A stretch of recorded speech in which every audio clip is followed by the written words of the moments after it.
Olá, boa tarde para você que a partir de agora acompanha, confere com a gente mais uma edição do Painel Regional. Você sabe, estamos sempre juntos. Segunda a sexta-feira você acompanha a gente a partir da 1h30 da tarde, programa sempre ao vivo, com uma reprise às 20 horas, às 8 da noite. E nos finais de semana a gente se encontra aos sábados, 3 da tarde, e aos domingos, uma outra edição no Painel Regional, às 17 horas, às 5 da tarde. Sempre com as personalidades aqui da Baixada Santista, personalidades do Brasil, que discutem, que debatem, né, junto com você, os temas importantes, a pauta, os assuntos mais importantes que a gente tem aqui na nossa região metropolitana e, claro, a discussão também dos temas de interesse nacional.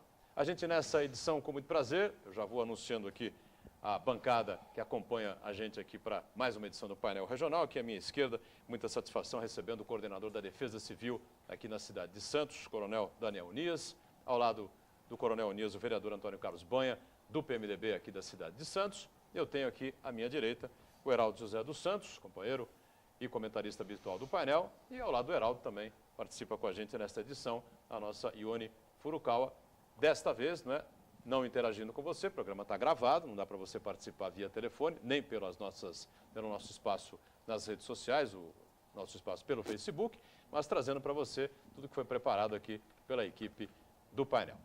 Eu já vou então, aproveitando para cumprimentar e agradecer a participação do Daniel Unias. Obrigado por estar conosco. Tudo bem, meu caro Unias, coordenador da Defesa Civil aqui da cidade de Santos. Tudo bem? Tudo bem, boa tarde, Motorão, boa tarde a todos que nos assistem. Vereador Banha do PMDB, mais uma vez com a gente. Prazer em recebê-lo também nesta edição. Tudo bem, Banha? Boa tarde, Motorão. Boa tarde aos telespectadores do Painel Regional. Boa tarde ao Coronel Unias, ao Dr. Heraldo e a Ione Furukawa. E o nosso Heraldo José dos Santos. Heraldo, mais uma vez conosco. Tudo bem, Heraldo? Tudo bom, Motorão? Boa tarde a você, boa tarde ao convidado, o Coronel Unias, vereador Banha e a nossa Ione Furukawa. Pois é, Ione Furukawa, como eu disse, não está interagindo com você nesta edição, programa gravado. Com certeza você vai acompanhar uma série de informações, um debate aprofundado a respeito da atuação da Defesa Civil. Vamos falar muito sobre o aprofundamento aí, a finalização do projeto Salva Surf, que foi idealizado pelo Banha na Câmara Municipal de Santos, Ione Furukawa com a gente aqui, tudo que é produzido aqui pela equipe do painel. Tudo bem, Ione? Olá, boa tarde, Boturão, boa tarde, convidados, uma boa tarde especial aí para você de casa que está nos acompanhando.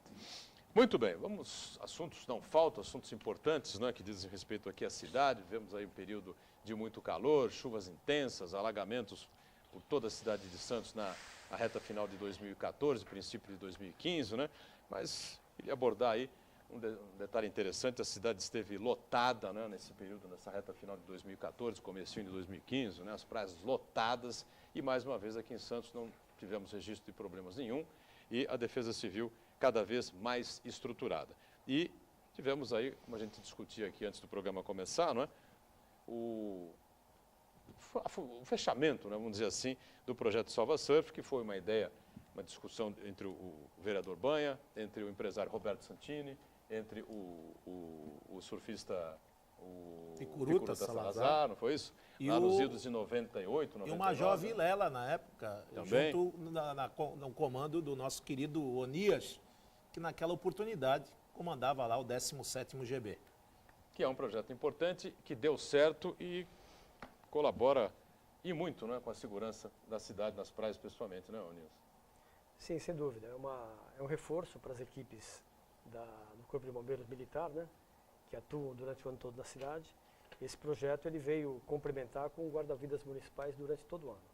É comum na temporada de verão ter um afluxo muito grande de turista e há o reforço nesses períodos. No entanto, aqui em Santos, como é uma cidade que tem movimento o ano todo, esses guarda-vidas municipais do projeto Salva Surf apoiam os bombeiros militares durante o ano todo. Perfeito. É um apoio que é muito bem-vindo, as pessoas que frequentam a orla da cidade, especialmente gente que não está acostumada com o mar, Banha? E às vezes toma uma cerveja além da conta, um gole a mais, ou come demais, se aproxima do mar e não sabe até onde é a profundidade, aquela história do água no umbigo, sinal de perigo, o pessoal não tem muita atenção a isso.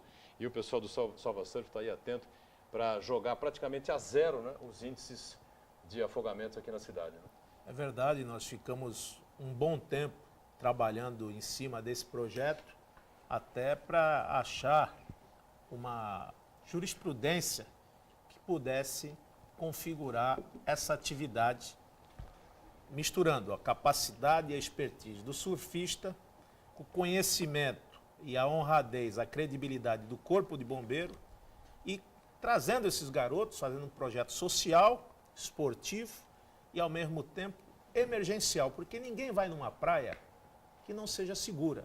E a gente sabe que a maior dificuldade do Corpo de Bombeiro, principalmente do salva-vidas, é o seu efetivo.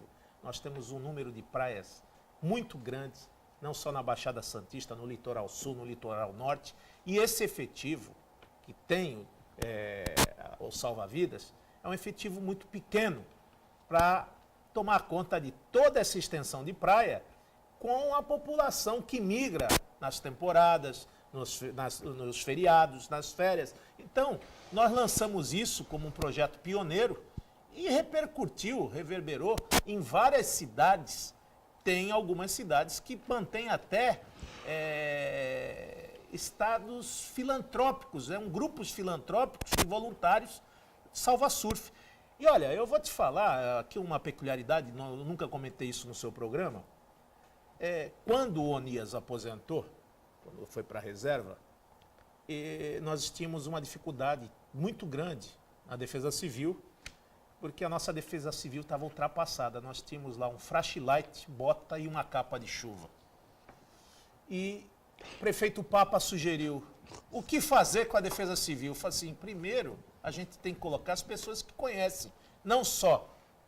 Tentávamos criar ali naquela oportunidade, não só o salva-surf, mas o agente sazonal, por causa das chuvas e dos morros. Eu falei assim, temos que aproveitar, e indicação não é crime, Heraldo, e principalmente indicar pessoas que correspondem ao trabalho e nada supera a força do trabalho. E eu tive a honra de indicar o Coronel Onias ao prefeito Papa naquela oportunidade, isso no segundo mandato do Papa, e o Onias está até hoje no outro governo, o Paulo Alexandre Barbosa. É uma honra ter indicado o seu nome naquela oportunidade e mostra o seu serviço, mostra o seu seu conhecimento e serviu o salva-surf para até agora complementar. Só para esclarecer, o telespectador deve estar se perguntando, né, qual é a origem sua, né, Onias, antes da Defesa Civil?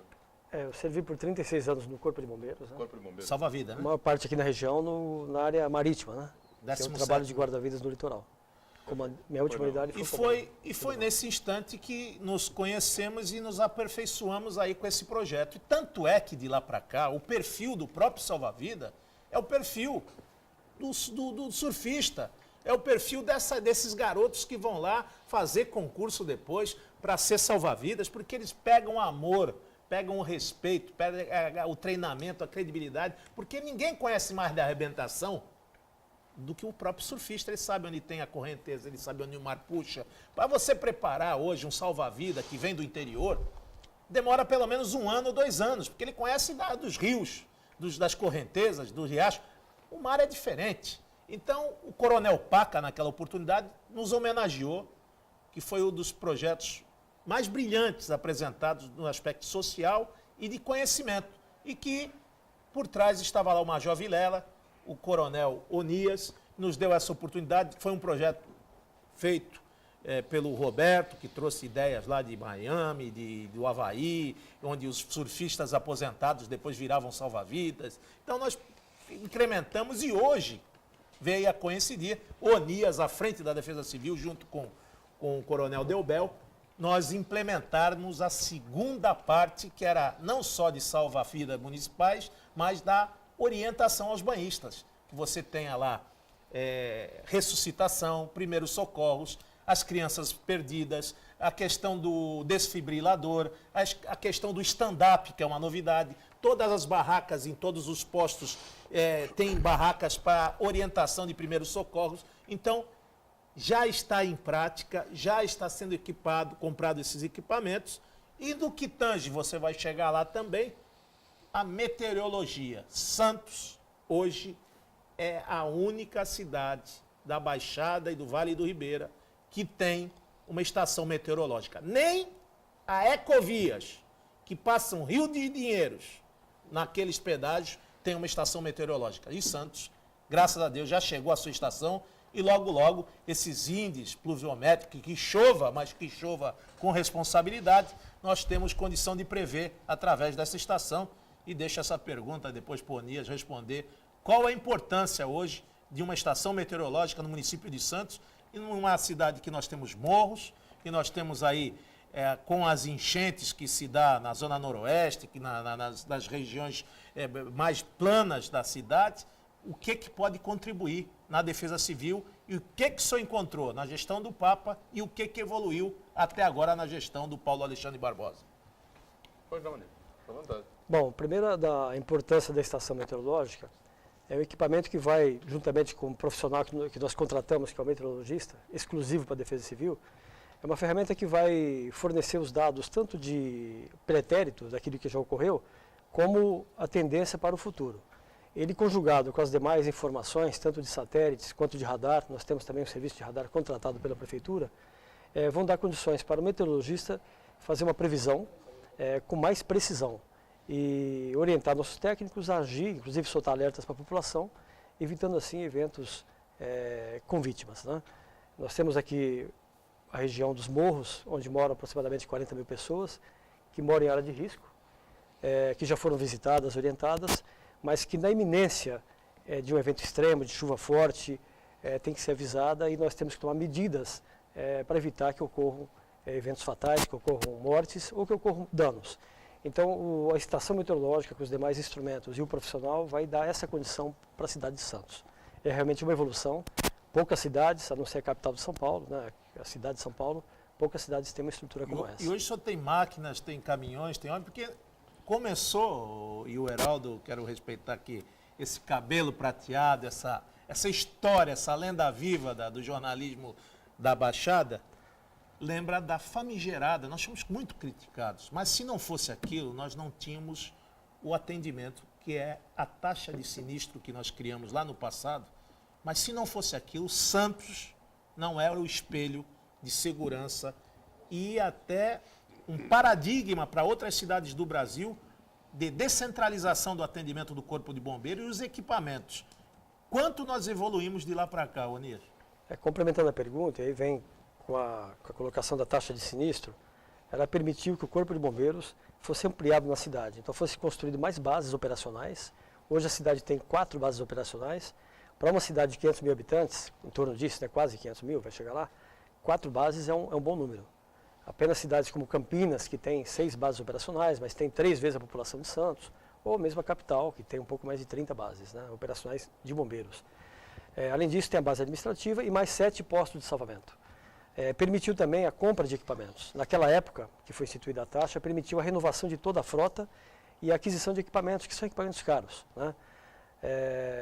Hoje não tem mais a taxa, ela foi retirada, mas tem a contribuição voluntária, que ajuda um pouco. O restante das despesas com o Corpo de Bombeiros, que age por convênio, então toda a despesa com manutenção de viaturas, as tarifas, telefone, água, alimentação, a construção de postos, toda é da Prefeitura. O Estado entra com o salário dos profissionais, né, dos bombeiros militares no município. E quem faz a gestão desses contratos, é justamente a Defesa Civil, que faz esse trabalho, a fiscalização dos contratos para os serviços de bombeiros no município de Santos. É claro que é um serviço especializado, um serviço caro que precisa de recurso. E a taxa ou qualquer contribuição, ela vem contribuir bastante para ter um serviço de qualidade no município, como Santos tem no momento.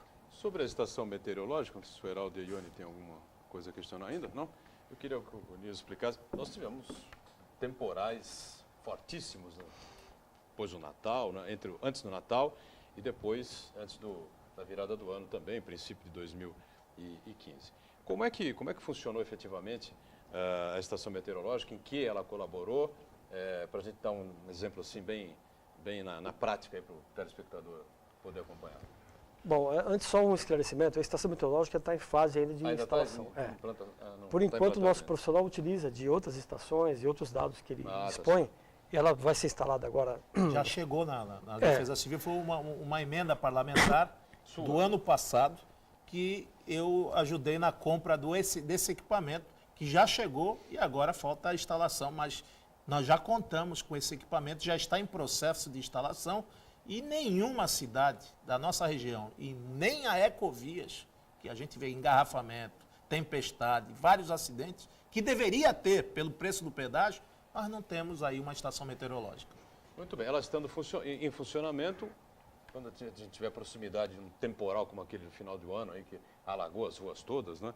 Causou prejuízo a muita gente aí, o que é que vai ser feito lá na estação e como é que isso vai ser passado para os agentes, enfim? Bom, todo esse conjunto de equipamentos, essa estação, é bom que se diga, é uma estação de padrão da Organização Meteorológica Mundial. Não é uma estação simples, é uma estação automática, né? E não é barato, é um equipamento que está quase R$100 mil, são R$99 mil, se eu não me engano, que teve a emenda do vereador Banha que permitiu que reforçasse o orçamento da Secretaria e fizesse a aquisição. É um equipamento que vai permitir melhorar a previsão.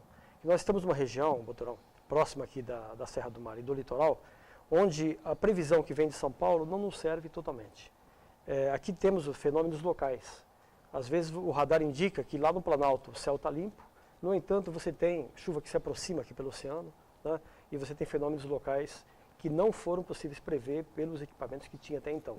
Uma estação local vai dar condições para o nosso profissional e para nossas equipes fazer essa previsão com mais precisão, emitir os alertas antecipados para a população, para os órgãos de imprensa, para a CET, quanto a tráfego, locais onde vai ter provável ponto de alagamento e complicação para o tráfego, né?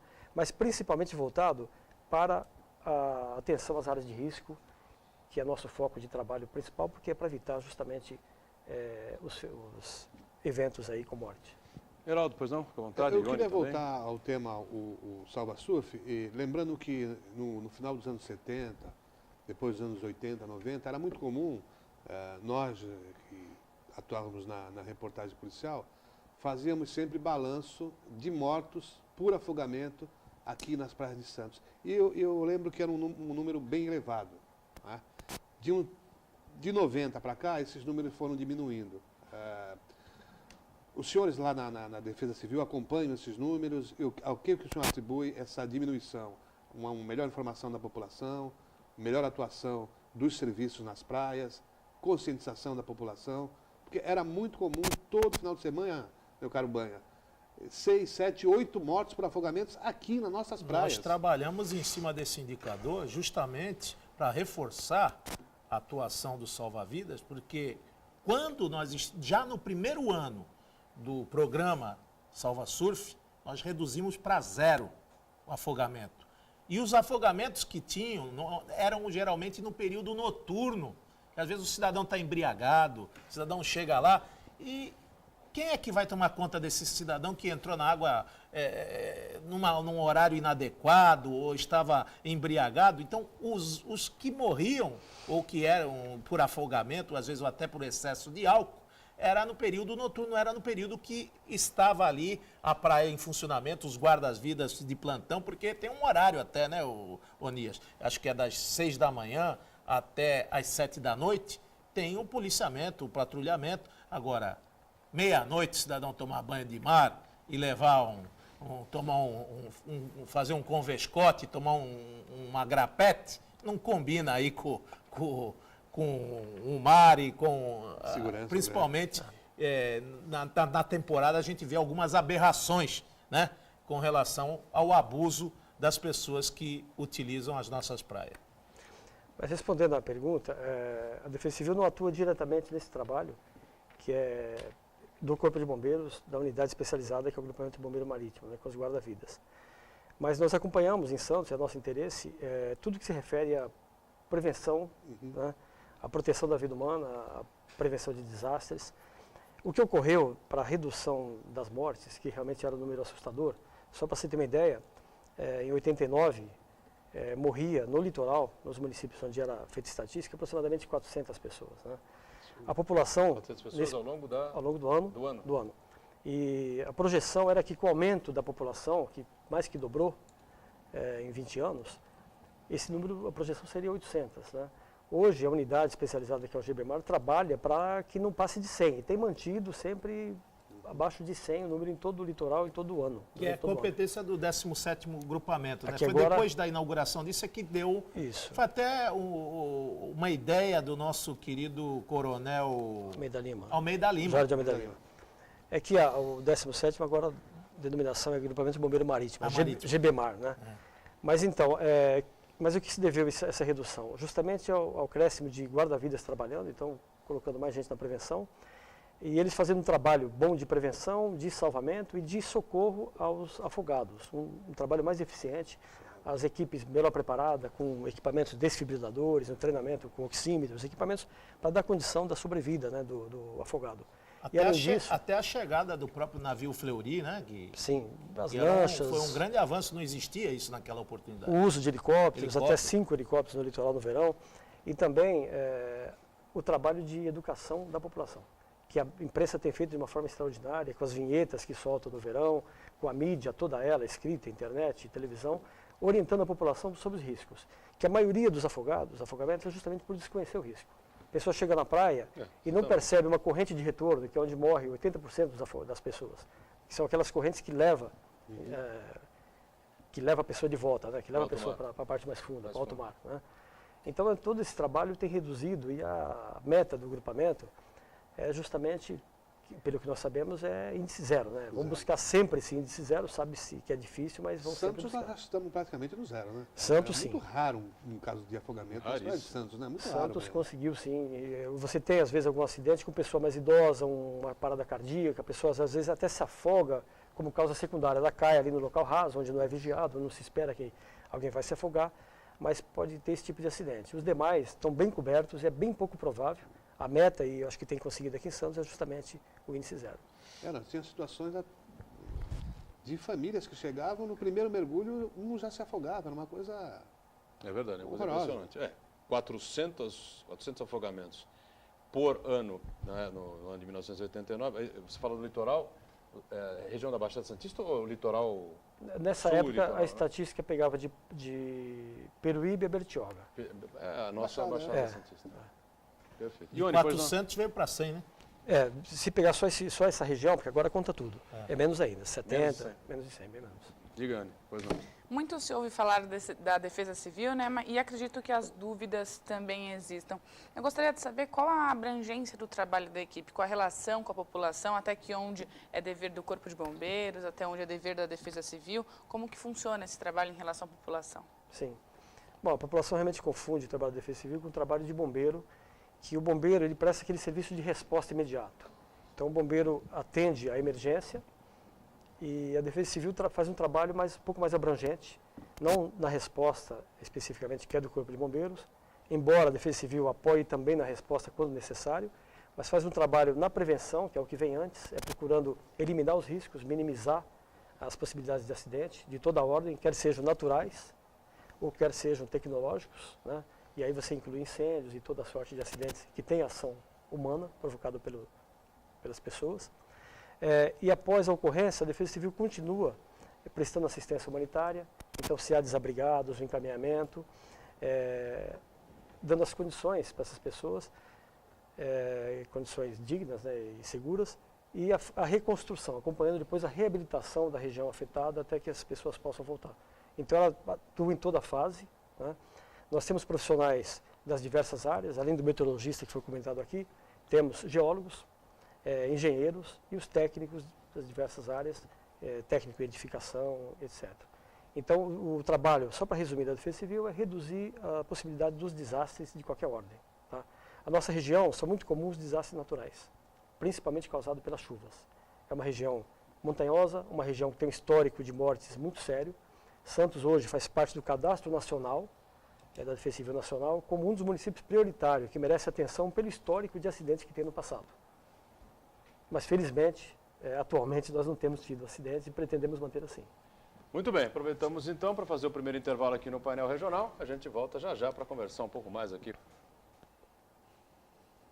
Estamos de volta, este é o segundo bloco do painel regional. Nessa edição, a gente, com muito prazer, conversando aqui com o coronel Daniel Onias, que coordena a Defesa Civil aqui em Santos, ao lado do Banha, vereador do PMDB, também com a gente aqui o Heraldo José e a nossa Ione Furukawa. Programa gravado nesta edição, você está acompanhando aí uma série de informações importantes, interessantes para você, explicações aprofundadas do Daniel Onias a respeito da atuação da Defesa Civil, né?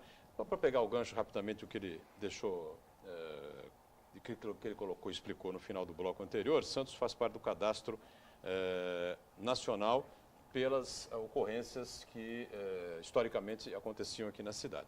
Agora, pela atuação importante da Defesa Civil, né, e dos profissionais que atuam lá, há muito tempo a gente não tem um escorregamento, um problema de maior gravidade, maior importância aqui na cidade, no que diz respeito aos morros aqui da cidade de Santos. Isso é importante a gente registrar, Até né? pelo número também, muita gente não sabe, mas é uma das competências da Defesa Civil, é a questão da fiscalização e permanência, vigilância nos morros, principalmente onde há risco de deslizamento. O que foi feito de muro de arrimo aí não está escrito.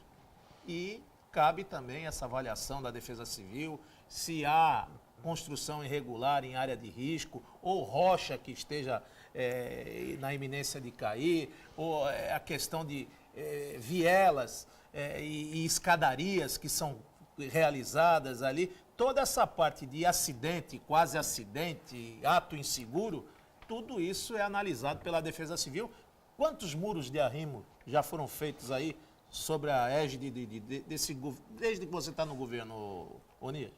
Olha, Banha, até complementando a colocação do Boturão e a sua, o trabalho não é só da Defesa Civil, é de toda a Prefeitura.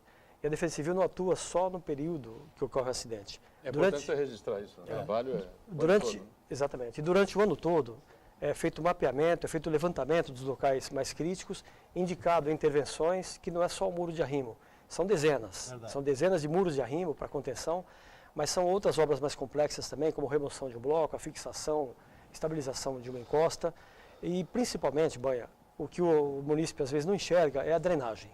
O mais importante que qualquer muro de arrimo é a drenagem, porque a drenagem você disciplina a água, que é justamente o que deflagra os escorregamentos, rolamentos de blocos e a ação da água nos morros. Até né? a orientação do descarte de lixo que ficava nas encostas de morro, vocês começaram também a fazer um trabalho em cima disso, né? Sim, isso principalmente pela Regional dos Morros, né? A parte de limpeza de encostas. Então é bom até ressaltar o trabalho que a Secretaria de Serviços Públicos faz durante o ano todo, muitas delas por indicação da Defesa Civil, na manutenção dessas drenagens, dessas obras, esses muros de arrimo e a indicação de obras novas, né? E nós temos também, é bom que se diga, a compreensão da população. A população ela sabe que mora em área de risco, a maioria da população ela acata as orientações da Defesa Civil, acata todas as entende os problemas de deposição de lixo, de que tem que manter as drenagens limpas. Você também formou grupos de população civil para auxiliar em casos de sinistro. Você tem alguns grupos espalhados pela cidade, né? De moradores que são treinados pela Defesa Civil, né? São centenas de pessoas capacitadas pela Defesa Civil e qualquer morador pode se cadastrar, se inscrever, aliás, na Defesa Civil e frequentar nossos cursos de capacitação que são ministrados com a colaboração do Corpo de Bombeiros e SAMU, que capacita as pessoas com noções de primeiros socorros, combate a incêndio e noções de risco geológico de forma geral. Então, está aberta a população, nós só paramos no verão, porque temos excesso de trabalho em atendimento, né, justamente às ocorrências, mas de março até novembro nós temos cursos à disposição da população totalmente gratuitos. Heraldo, perdão. Coronel, a região de uns tempos para cá tem vivido esse fenômeno dos raios com maior intensidade aqui na nossa região, né? Nessa questão exatamente, como é que atua a Defesa Civil? Na parte preventiva, se vocês têm feito algum trabalho nesse sentido de orientar a população? Porque também não tínhamos tantos acidentes, né, com vítimas É em impressionante, razão de descarga, né? Ano após ano a gente vem acompanhando, como diz o Heraldo, e coloca bem, lembra bem, né? Um aumento significativo de gente que acaba ou se ferindo até ou morrendo mesmo, né? Por descarga de elétrica. E aproveitando também, complementando, Coronel, com a sua experiência, se existe a possibilidade, eu não sei, talvez, de implementação nas praias pelas prefeituras ou demais organismos públicos, de equipamentos, uma espécie de super para-raio, alguma coisa nesse sentido, se é possível isso? Bom, primeiro, acho que todo gestor de defesa civil já pode hoje afirmar com segurança que há um consenso entre os cientistas em todo o mundo, inclusive do Painel Internacional de Mudanças Climáticas, o IPCC, né, sigla em inglês, de que tem havido, devido ao aquecimento global, mudanças sérias no clima do planeta, né, com eventos extremos, cada vez mais extremos, mais intensos e mais frequentes. A situação de raio, que vem com as tempestades, é uma delas, né. Só nesse ano, aqui de 2014, ano que passou, foram 6 mortes por raio aqui na região. Algo bem acima da média. A média é 1 por ano. Em 2014 foram 6. um no início do ano em Guarujá, outro agora na primavera, em outubro, em Santos, no José Menino, e 4 agora, na véspera do final de ano aqui, em Praia Grande, né? Então, realmente é preocupante, e o que a Defesa Civil, toda ela, tanto a do município como do Estado faz, são justamente campanhas orientando com colocação de faixas, através da mídia, a própria emissora de maior audiência aqui da região tem uma vinheta orientando a população, então a população hoje já sabe que não deve permanecer em locais desprotegidos, né? E quais são os locais desprotegidos? Toda a área aberta, um campo de futebol, praia, área rural, né? Só é protegido as edificações, que tem a proteção, os para-raios, né? Debaixo de árvore nem pensar, né? Debaixo de árvore de jeito nenhum. Normalmente em área rural morre muito gado, que geralmente ele vai se abrigar da chuva e atingido, o raio justamente pega na árvore, a corrente atinge quem está debaixo dela. Nós chegamos a fazer uma legislação e lembro muito bem a nossa querida Pelezinha, nossa vereadora falecida, Sandra.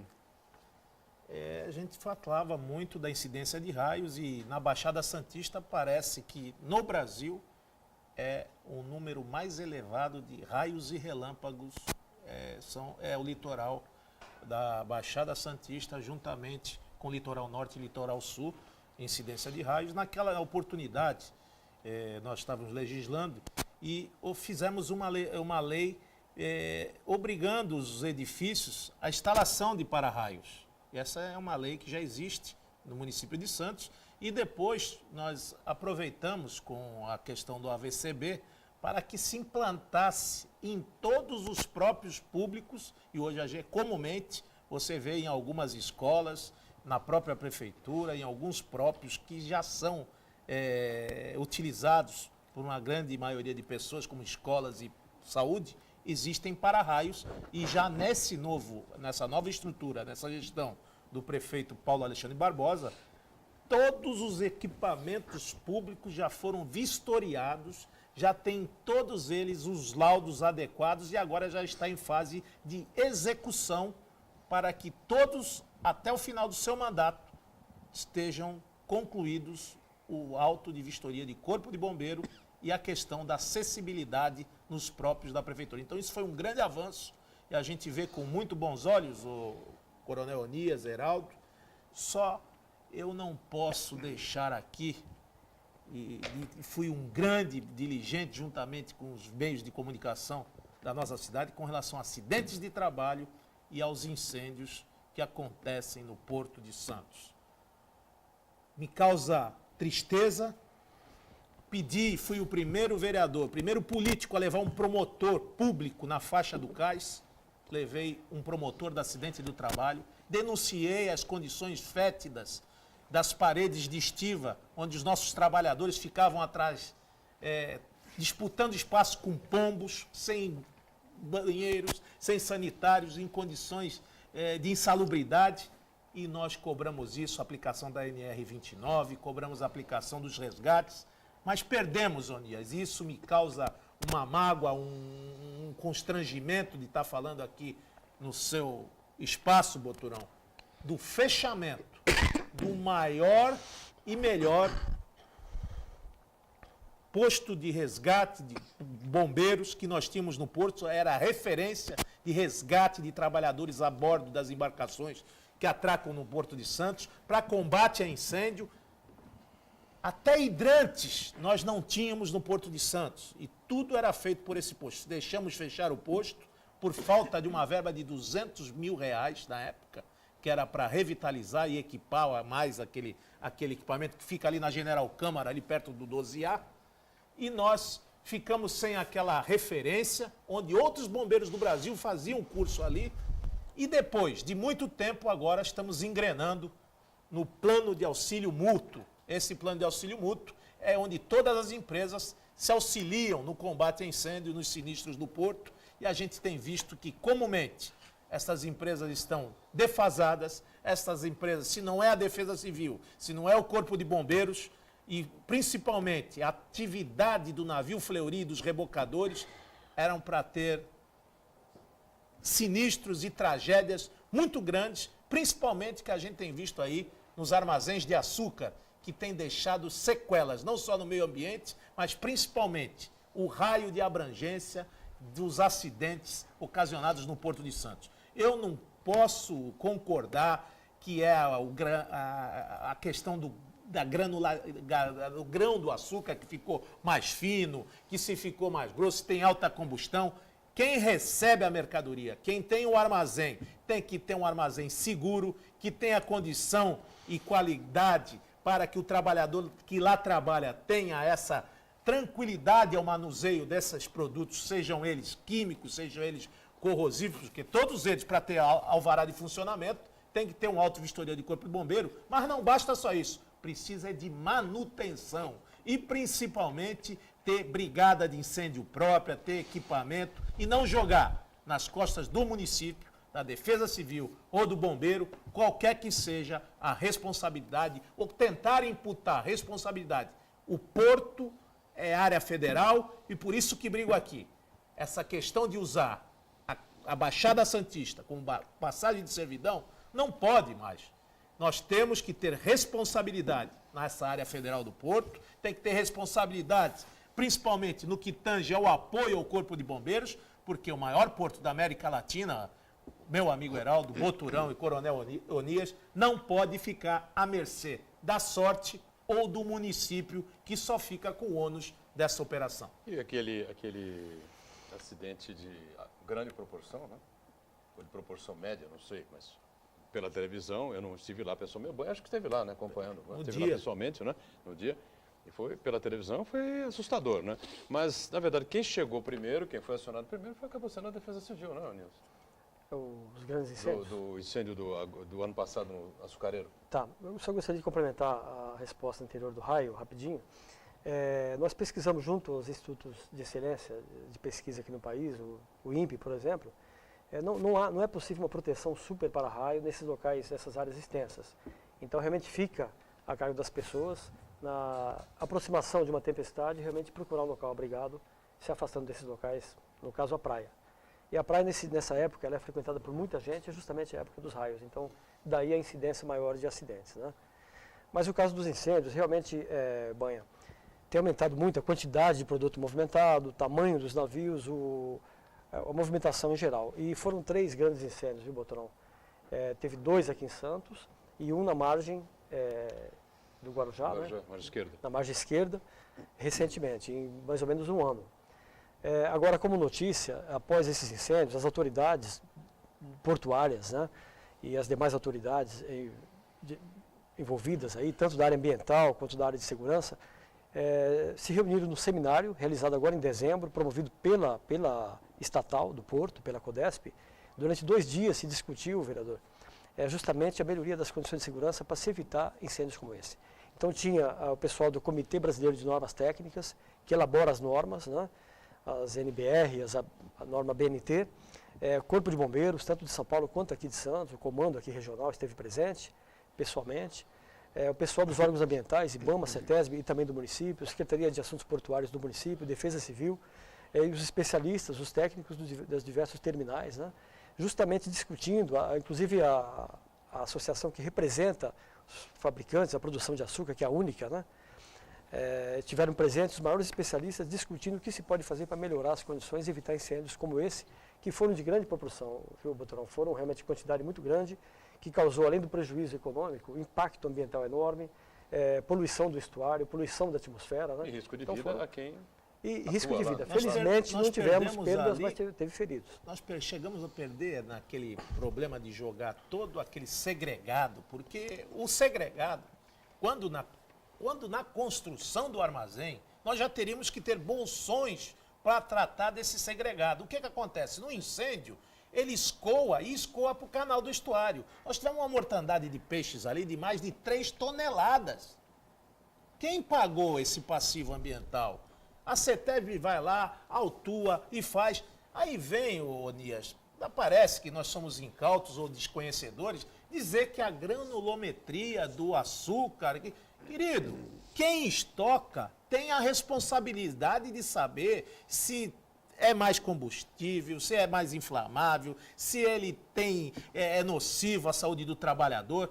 Ele tem que ter o equipamento, o instrumento para poder operacionalizar aquele trabalho. Agora, chega no local, hidrante não funciona. Chega no local, joga para as costas do bombeiro. Chega no local, é a Defesa Civil que tem que fazer essa manutenção. Aí não dá. Não é casa da moeda, não é só faturar. A segurança é primordial, principalmente nós que exportamos talentos. Porto de Santos, em qualquer que seja o segmento, em qualquer que seja a expertise, Santos exporta grandes talentos, seja na operação de navios, seja na segurança, seja na estocagem, seja no container, seja no granel.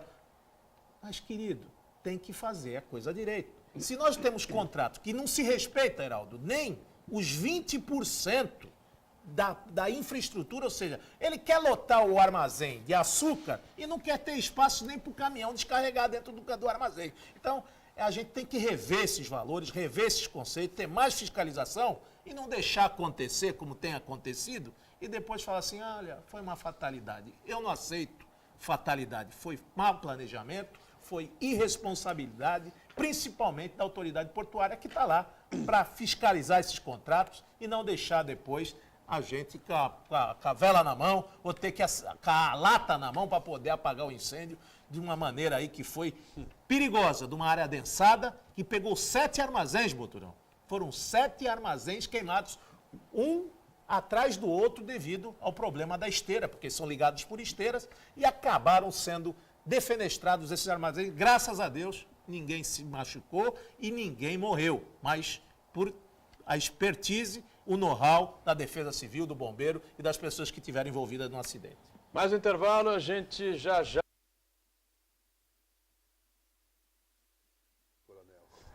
Muito bem, terceiro e último bloco do nosso painel regional, nesta edição, com muito prazer, conversando com o coordenador da Defesa Civil aqui da cidade de Santos, Coronel Onias, ao lado dele o vereador Banha, do PMDB, e aqui à minha direita o Heraldo José e a Ione Furukawa. O programa está gravado nesta edição, não dá para você interagir com a gente, mas você está acompanhando com certeza uma série de informações importantes relacionadas à atuação da Defesa Civil aqui na cidade, aqui na região. Eu aciono aqui na ponta direita o Ione com mais uma participação, mais uma pergunta aqui ao Coronel, Banha, enfim, à mesa. Fica à vontade, Ione.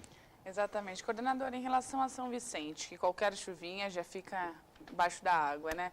Acredito que vocês recebam muitas ocorrências lá em relação a isso. Será que existe alguma solução mais rápida, na sua opinião, com toda a sua vivência na Defesa Civil, para acabar com esse problema quanto antes, já que não prejudica só São Vicente, mas para grandes Santos, que também ficam às margens, né, da cidade? Bom, Ione, a nossa coordenadoria é só do município de Santos, né? Mas a São Vicente e Santos é uma ilha, né? E é uma ilha que está ao nível do mar e há bairros aqui de Santos e também de São Vicente que estão abaixo do nível do mar. Então, qualquer chuva um pouquinho mais forte, que coincida com uma maré cheia, você tem problemas de alagamento, né? Então, a população já está quase que acostumada a conviver com isso. E quando você impermeabiliza mais ainda, asfalta, cimenta os quintais, aí você aumenta ainda esse volume de água, porque o solo não absorve essa água. Quando você tira a vegetação, também agrava. Então, o crescimento das cidades ele vai agravando esses problemas de alagamentos, né? A solução seriam obras estruturais, de macro drenagem, né, e micro drenagem. Santos, vou falar por Santos, tem as obras aí de macro drenagem da Zona Noroeste, conhecida como Santos Novos Tempos, que vem justamente com essa finalidade, de reduzir bastante esses problemas de alagamento, principalmente da Zona Noroeste, que é justamente os bairros que estão abaixo do nível do mar, né, que estão na cota negativa. Então, posso falar assim por Santos. E a contribuição da população, justamente destinando de forma correta os resíduos em geral, tanto lixo quanto resíduos de construção, entulho em geral, para minimizar esse problema. Mas hoje já há também mais uma sintonia fina entre as cidades, a Defesa Civil daqui com São Vicente, com Praia Grande, em caso desses alagamentos, enchentes, essas tragédias que a gente tem acompanhado. Há uma sintonia fina e se a gente falar de Defesa Civil do Estado e não lembrar dessa figura maravilhosa que é a Regina Elza, nós não podemos falar de Defesa Civil. Esse trabalho, ele tem evoluído, ele tem crescido, há uma integração, interage-se melhor entre as cidades, em caso de uma co-irmã, de uma cidade vizinha, passe dificuldades. Tem essa sintonia fina, Onias? Sim, sim. A Defesa Civil ela trabalha de forma sistêmica, né? Então, os municípios se integram através da regional, que é justamente aqui na nossa região, a doutora Regina Elza Araújo, que era da Defesa Civil Estadual e representa o Estado aqui na região e faz justamente essa integração dos municípios com o Estado. E o Estado, por sua vez, se integra à Defesa Civil Nacional. Então, há um sistema, né? E foi criado recentemente, vereador, nós tivemos a segunda reunião ontem, na terça-feira passada, né?